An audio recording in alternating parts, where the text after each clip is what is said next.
Welcome to today's conversation about sequence of withdrawal risk.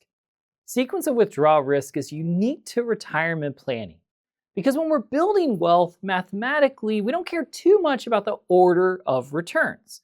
Certainly, we'd like some larger returns on the back end, but it's not going to sink the ship if we get 8% one year, 12 the other, -5 in the third, so forth and so on. Where we start to see portfolios take a lot of stress is when we pull money out of retirement accounts. All of a sudden, the returns we get each year start to matter dramatically, especially in the first few years. So let's say that you're soaring into retirement. It is 2006 and you are saving money into that portfolio. 2007, you're saving money in that portfolio. Spring of 2008, you're 65. It's time to retire. You give your notice. You get a party. Maybe there's a cake and off you go. Little do you know, in 2008, we're going to have a negative 39% in equity markets, fundamentally shaking your nest egg, your portfolio. And it's complicated even more so by the fact that you're going to be pulling money out of the portfolio while it goes down.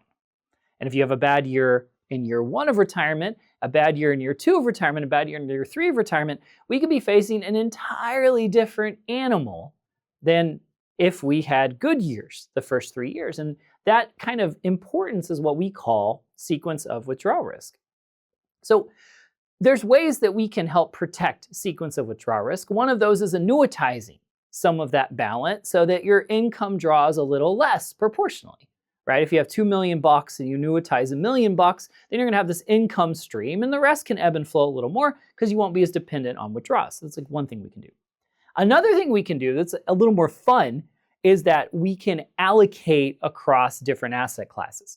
So we have in front of you kind of my allocation buckets, my wonder buckets that I like to use in the classroom. So the first we have stock returns. And in the stock return bucket right here, I've gone ahead and put about 10 years of equity returns into that bucket. I've done the same with this bond bucket here, and then a land bucket as well, because we are going to look at alts and land as sort of a bellwether in this conversation. And so what I'm going to do is I'm going to populate a spreadsheet with true random draws here in a hot minute out of these buckets. So we're going to take the stock draw, right? We're going to shake it up, we're going to shake it up, we're going to pull a number out, boom. Your first year, wow, you did pretty good. 31.49. That portfolio is going to be looking dandy. We can go in the bond bucket and do the same, pull out of the bond bucket.